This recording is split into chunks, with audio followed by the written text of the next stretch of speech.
Fala pessoas, tudo bem? Então, hoje nós vamos discutir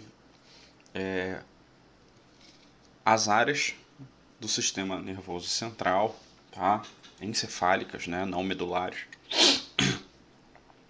da região do bulbo até o cérebro, tá? Vamos de trás para frente, tá? E vou fazendo apontamentos estruturais e falando algumas funções gerais. Por quê? Porque a partir da próxima aula a gente vai começar a discutir temas mais específicos. Exemplo, a gente vai falar sobre homeostase. Então a gente vai aprofundar no papel do hipotálamo e da hipófise nesse processo. Tá? Então eu preciso hoje só apresentar essas estruturas, tá? Para que a gente fique mais à vontade a partir da próxima. Bom, o modelo que eu uso, tá, é um modelo do encéfalo de Lampreia, tá, que é um dos primeiros vertebrados na nossa escala, né, na nossa linha evolutiva. E essa imagem ela vai estar acompanhando a gente no decorrer dessa aula, que ela é curta, tá? Só para facilitar a nossa localização, tá bom? Então, o encéfalo, tá, desses animais vão ser divididos em três estruturas, que são as vesículas embrionárias: o rombencéfalo, o mesencéfalo e o prosencéfalo, tá bom? Bom, no rombencéfalo a gente vai ter as estruturas mais posteriores, tá? Lembrando aqui que o animal ele tem o corpo horizontalizado, né? Que seria o equivalente ao quadrúpede, só que na realidade é um animal natante, né? Então, depois o mesencéfalo, tá? E depois o prosencéfalo, tá? Então vamos começar. Bom, no rombencéfalo, tá? A gente começa pelo bulbo, que é o que a gente chama de bulbo raquidiano, tá? O bulbo ele contribui diretamente com o que a gente chama de funções vitais essenciais, ou que alguns livros vão chamar de funções primitivas, tá? Primitivas no sentido de que é uma estrutura que é bastante antiga, vamos chamar assim, no aspecto evolutivo, e ela é conservada. Por quê? Porque controle cardíaco, controle respiratório são funções essenciais, certo? E representam pontos que envolvem o estado de sobrevivência do sujeito, que se falhar provavelmente provoca a morte, tá? Então, a região do bulbo ela vai representar a área que vai ser a comunicação entre o resto do encéfalo e a medula espinhal, a medula oblonga, né? Então, no bulbo você vai ter populações de neurônios, os núcleos, tá, em separado, que vão contribuir com o controle cardíaco, o controle respiratório e o controle vascular, tá? Entre outras funções, vamos chamar de funções secundárias. Tá? A maior parte das decussações, lembra, são aquelas transições de feixes de fibra que vão da esquerda para a direita ou da direita para a esquerda, ou seja, que atravessam um lado para o outro lado, elas vão ocorrer no bulbo, na região do bulbo. Tá? Na hora que a gente estiver discutindo alguns aspectos do sistema sensorial, a gente vai ver isso. E em geral, AVCs, né, acidentes vasculares cerebrais, eles são fatais quando ocorrem nessa estrutura. Por quê? Por questões meio óbvias. Né? Na hora em que você tem a isquemia ou a hemorragia, né, nessa região, você vai deixar de suprir oxigênio, nutrientes para esses neurônios, e se esses neurônios falharem, pararem de atuar, pararem de sinalizar, mandar informações para que os nervos disparem, consequentemente você vai ter uma parada cardíaca, uma parada respiratória e por aí vai indo. Tá? Em treinamento, né, em treinamento de atirador de elite e tudo mais, um dos alvos de treinamento, dependendo da estratégia que é adotada, tá, o sujeito ele atira no que a gente chama na linha do T, tá, que seria entre a linha dos olhos tá? E a linha dos olhos forma a parte de cima do T, pensa num T maiúsculo, tá? E da testa para baixo, né, passando por nariz, boca, você tem a área base. E a recomendação na hora que o sujeito está preparando o alvo é que ele atire ali, certo? Por quê? Porque na hora são armas de grande calibre. Na hora em que o sujeito atira ali, a perfuração ela vai alcançar diretamente a região do tronco, né, aonde ele vai pegar a ponte e o bulbo, e isso vai fazer com que o sujeito, antes de cair no chão, ele já esteja morto, certo? Porque você bloqueia, né, através da neutralização do bulbo. Bom, subindo, né, no caso aqui no modelo da lampreia, indo no sentido mais anterior, a gente chega na ponte, certo? A ponte mesencefálica, que é essa dilatação estruturante, tá? Ela vai representar para a gente também elementos de funções primitivas, de funções essenciais, tá? Então, tudo aqui até agora é função autônoma, certo? A gente só vai falar em ação consciente e tudo mais quando a gente estiver em parte do cérebro, tá? Então perceba, daí o fato de ser função primitiva. Você tem no bombo, ou no bombo, na ponte, a comunicação com o bulbo, que é posterior a ele, o cerebelo, que é superior ou posterior, dependendo se o animal é bípede ou se o animal é quadrúpede, tá? E também a comunicação com a região do prosencéfalo, tá? Vai participar de algumas funções extremamente importantes, como a ativação do sistema de alerta, sono e também da ocorrência de sonhos, tá? Que vai ser disparado por alguns eventos relacionados a movimentos oculares, tá? Durante o sono. E contribui com o sistema de integração de sinais, tá? Centro de comunicação e integração de informações para análise prosencefálica ou para comunicação posterior.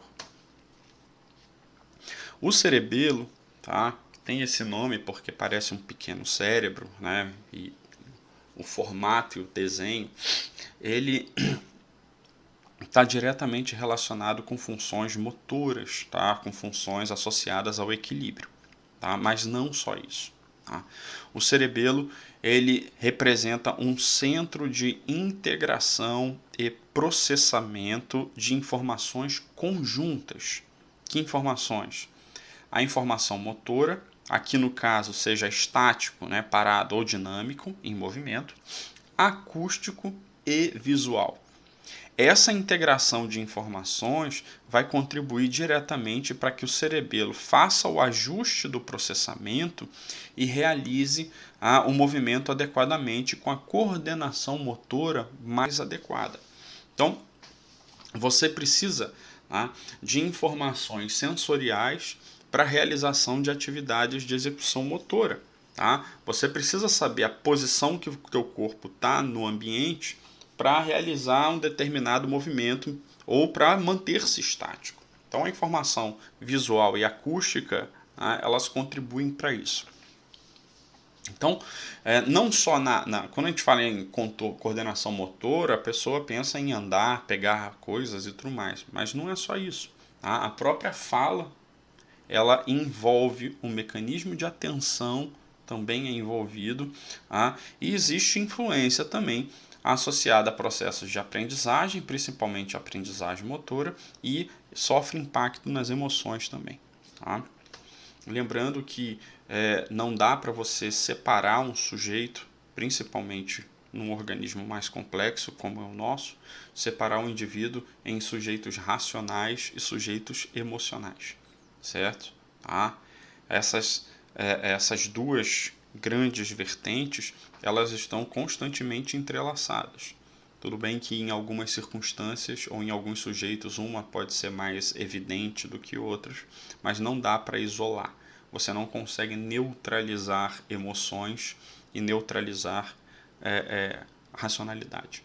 Tá? Uma influencia a outra.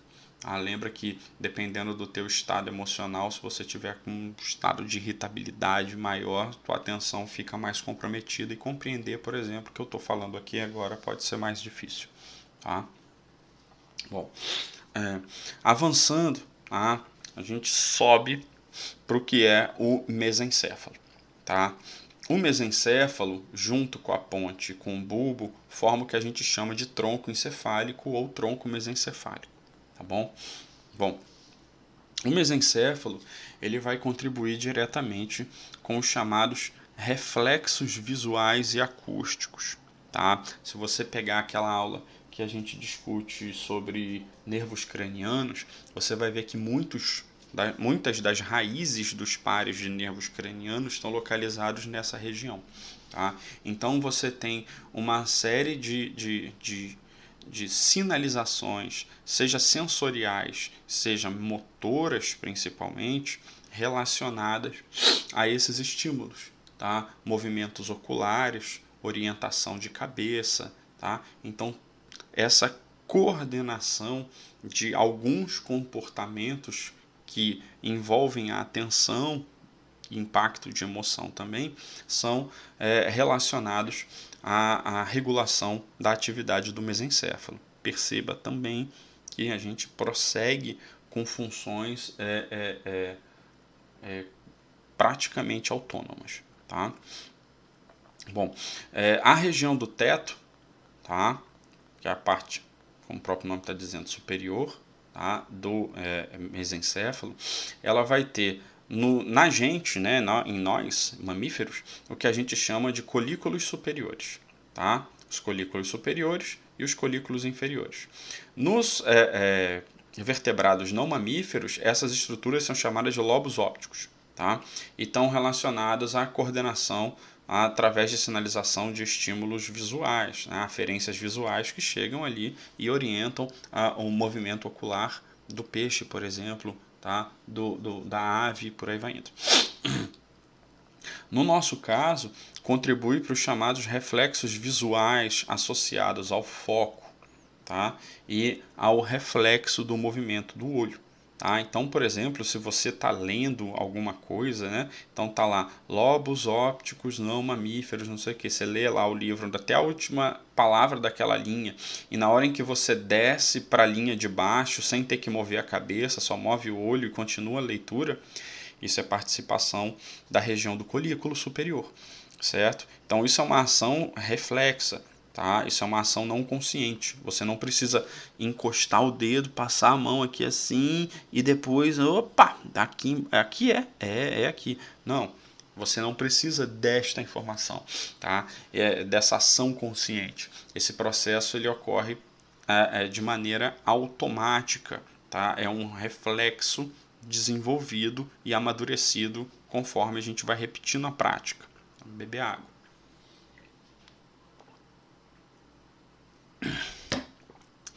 E o colículo inferior é aquele que participa do processo de audição.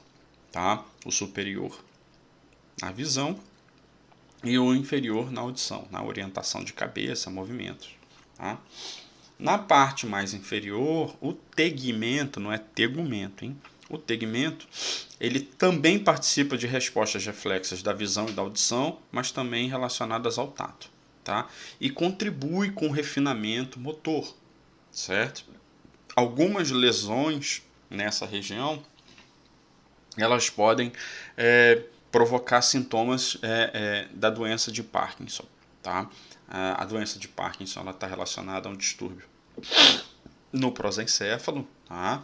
Em estruturas talâmicas, tá? Mas os sintomas eles podem ser manifestados tanto por lesões no tegmento ou por lesões em algumas porções do cerebelo.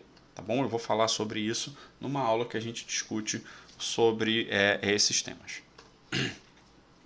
Bom, anteriorizando ainda mais, né, avançando e tal, a gente chega no prosencéfalo. O prosencéfalo ele vai apresentar uma subdivisão que a gente chama de diencéfalo, seria grosseiramente falando a porção mais profunda, e o telencéfalo, que representa a porção mais superficial, onde está o córtex em si, digamos assim. Tá? Bom, o diencéfalo ele ainda tem uma bela porção de função autônoma, mas em algum momento a gente vai começar a chegar nas porções conscientes. Tá? Bom, o papel central do prosencéfalo é o controle e a participação da integração de informações em eventos mais complexos, aqueles relacionados a informações sensoriais, informações que envolvam memória, que envolvam aprendizagem, em consequência, né? Ajustes sociais, informações emocionais. Então, o nível de complexidade a partir do prosencéfalo tende a ser maior, e isso contribui para a determinação e para o entendimento do comportamento manifestado pelo indivíduo, certo? Então, a partir daqui o negócio fica mais interessante. Bom, uma das estruturas mais importantes que você tem no prosencéfalo, no diencéfalo, tá? Que é a porção mais profunda, né, do prosencéfalo, é o tálamo. Tá? O tálamo ele tem variações. Né? Eu tenho o tálamo, eu tenho o hipotálamo e eu tenho o epitálamo. Certo? São estruturas diferentes, próximas, mas com funções diferentes. Tá? O tálamo ele é extremamente importante, porque o tálamo funciona como um centro de integração e retransmissão de informações. Tá? É muito comum informações sensoriais antes, porque como funciona? O órgão sensorial captura o estímulo, aquele estímulo é conduzido por um nervo, do nervo tem que chegar no córtex daquela função para que haja a interpretação. Tá? Só que antes de chegar lá, passa pelo tálamo. O tálamo ele funciona como um centro de integração de informações, principalmente sensoriais, e depois ele redistribui diretamente ao córtex. Exemplo, no nosso caso, a retina ela captura as informações visuais, dispara potenciais de ação que são conduzidos pelo nervo óptico, do nervo óptico vai para o tálamo. Do tálamo projeta a outra via, que é o trato óptico, que vai lá para o córtex visual, que fica lá no lobo occipital. Então não vai direto do nervo óptico, né, da retina, direto lá para trás para o córtex visual primário lá no occipital. Tá? Você precisa do tálamo. O tálamo ele filtra as informações, integra essas informações. Ele vai fazer isso para outras informações sensoriais também. O tálamo ele funciona como um agente regulador de intensidade, digamos assim. Tá? Parte da nossa informação motora, quando você decide conscientemente andar, mover alguma coisa, a informação ela dispara a partir do córtex motor, que está no cérebro, mas a informação ela passa pelo tálamo também, que integra a informação com o cerebelo, e essa informação volta para descer para a via somática, como a gente viu na aula anterior. Tá? Para quê? Para que eu faça o ajuste de controle, que eu faça o ajuste de intensidade de atividade. Tá? Posterior ao tálamo, tá? Você vai ter o epitálamo. Tá? O epitálamo ele vai contribuir através da comunicação com o mesencéfalo, tá? E principalmente é no epitálamo que você vai encontrar a glândula pineal. Tá? A glândula pineal ela é uma glândula extremamente importante porque ela contribui com a regularização e a ritmização biológica do organismo. Tá? A ritmicidade do sujeito, os ritmos de vida, tá? Os ritmos circadianos, eles são regulados parcialmente por atividades da glândula pineal e a sua secreção de melatonina. Tá? A melatonina ela contribui diretamente, tá, com atividades que envolvam estado de manutenção do sono e, consequentemente, o processo de formação de memória. Né? Muito do que você aprende durante o dia tende a ser consolidado, tá? Mesmo que temporariamente, se o estímulo apresentado for a primeira vez ou ter poucas vezes, isso ocorre durante o sono.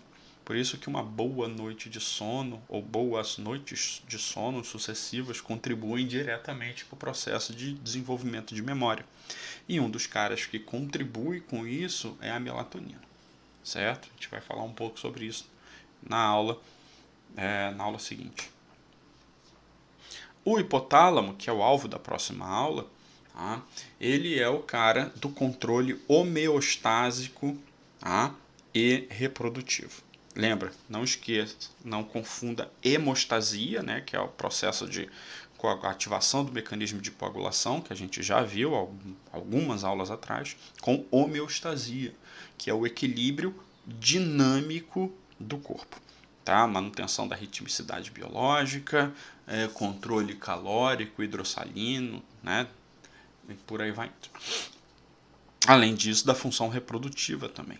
Tá? Por isso que na hora que a gente está discutindo a reprodução, que eu falo sobre o efeito dos hormônios fertilizantes, GnRH, LH, FSH e CSH, e falo dos hormônios gonadotrópicos, tá? E dos hormônios sexuais, então testosterona, estrógeno, por aí vai indo, eu falo da influência deles sobre o hipotálamo e a estrutura que está abaixo dele, que é a hipófise.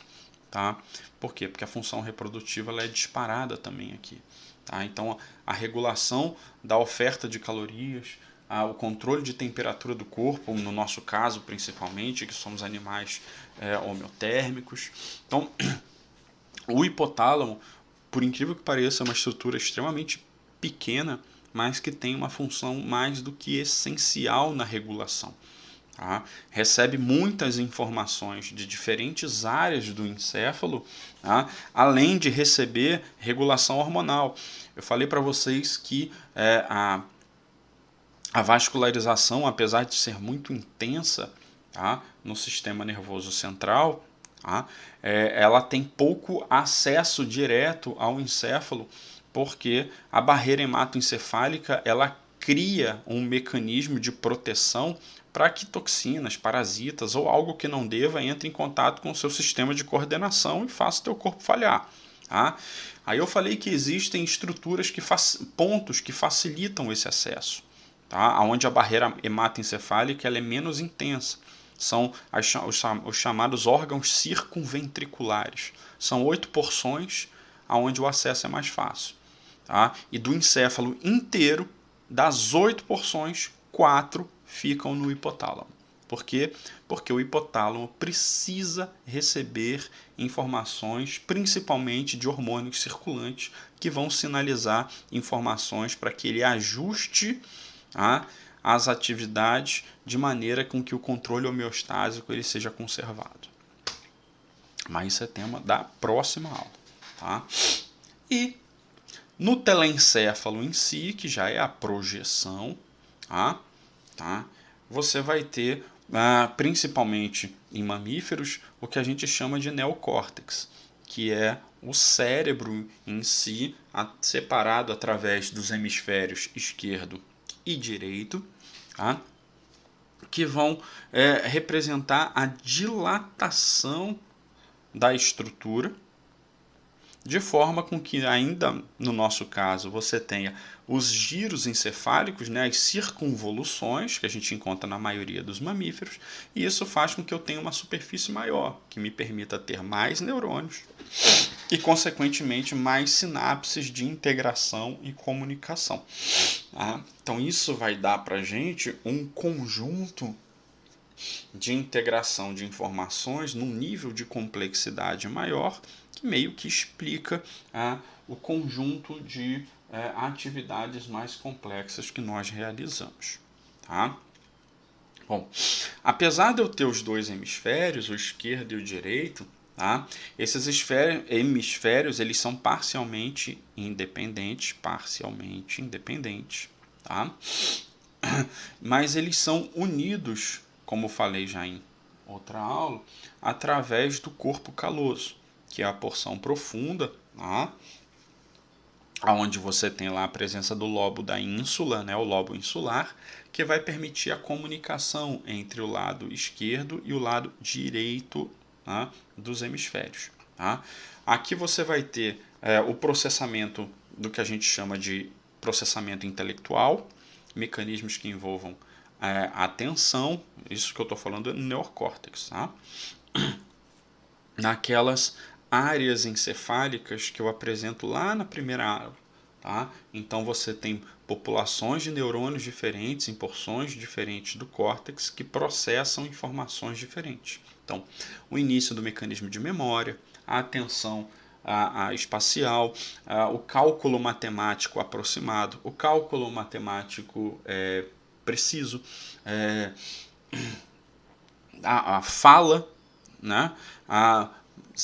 Sentir dor, perceber dor, são coisas diferentes, informações emocionais,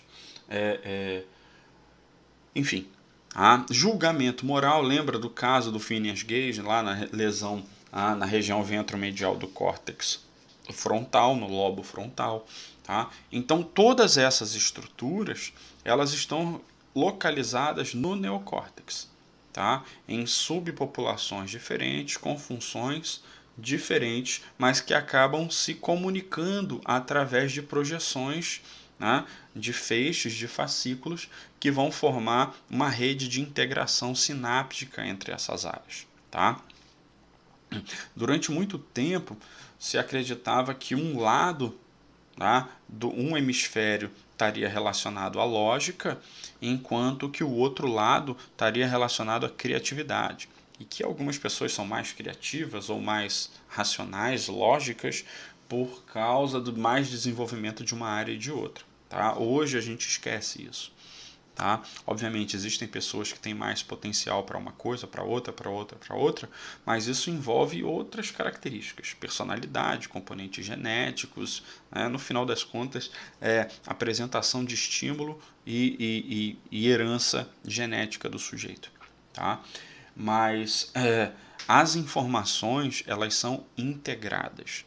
Tá? Como eu falei agora há pouco, não existe indivíduo racional, indivíduo emocional. Isso é balela. Tá? Nós somos indivíduos complexos. Tá? Não existem indivíduos lógicos e indivíduos criativos.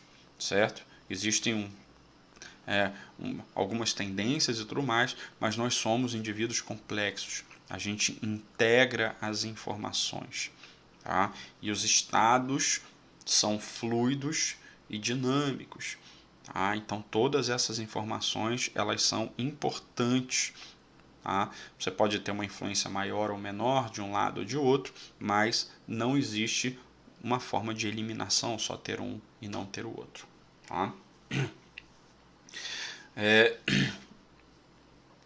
Na região dos núcleos da base, tá? Ainda no telencéfalo, você vai ter a integração de informações de controle motor, tá? Que é onde a gente vai discutir questões, por exemplo, que envolvam a doença de Parkinson. Tá bom? Tá? O papel dos núcleos subtalâmicos, tá? Da substância negra, tá? O papel da amígdala neural, tá? A gente lembra que a gente tem a amígdala lá na faringe, mas a gente tem a amígdala neural também, tá? Associada a respostas relacionadas a medo, em situações de ansiedade. O hipocampo, tá? Que durante muito tempo foi determinado como o centro de formação de memória única e exclusiva. Tá? Então, durante muito tempo se vendeu a ideia de que uma área extremamente reduzida do cérebro ela seria responsável por toda a memória do sujeito, certo? Então, o hipocampo, em suas subvariações estruturais, tudo que você aprende em todos os aspectos ficaria aí. Tá? E hoje a gente sabe que, na realidade, hipocampo ele representa o início desse processo de formação de memória e ele grosseiramente, através de pontos sinápticos, ele vai espalhar essa informação que vai ser conservada em outras áreas do córtex. Tá? Então, o hipocampo ele é o marco inicial, digamos assim, de formação de eventos de memória, tá? Mas ele não é o sujeito exclusivo, certo? Ele inicia o processo e essa informação ela é espalhada para outras áreas do encéfalo, tá? Principalmente no córtex, né, em diferentes áreas cerebrais, para que eu tenha a integração e informação armazenada e, consequentemente, aprendida. E por último, você vai ter o bulbo olfatório, tá? Que, como o próprio nome diz, está associado ao olfato, uma vez que recebe as aferências, né, do epitélio olfativo, aquele que está localizado principalmente na cavidade, na porção superior da cavidade nasal. Tá? Então, lá eu tenho o disparo da informação, eu tenho os órgãos, eu tenho os receptores que capturam o estímulo e mandam a informação para o bulbo, certo? E esse bulbo ele vai levar a informação para outras áreas corticais, tá? Principalmente, tá? Com influências da amígdala, aqui a amígdala neural, tá? E ao hipocampo para reconhecimento e memorização de estímulo. Tá? Então, as informações associadas ao olfato, elas têm a participação do epitélio olfativo, são conduzidas via bulbo olfatório ou bulbo olfativo, fica à vontade, tá? Mas não é só isso. Tá?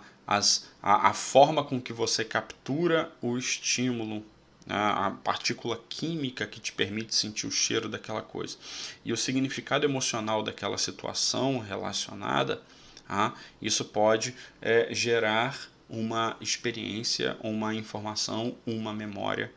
Tá? Então, por isso que eu tenho o papel da amígdala disparando junto, tá? E o papel do hipocampo no mecanismo de formação de memória.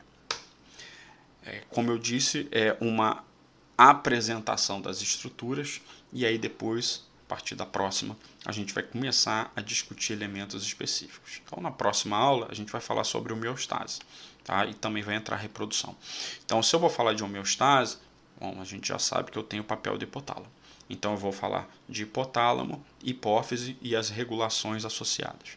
Tá? Num outro momento, a gente vai falar sobre memória. Tá? Se eu vou falar sobre memória e aprendizagem, eu sei que o hipocampo participa do processo, mas não é só ele. Tá?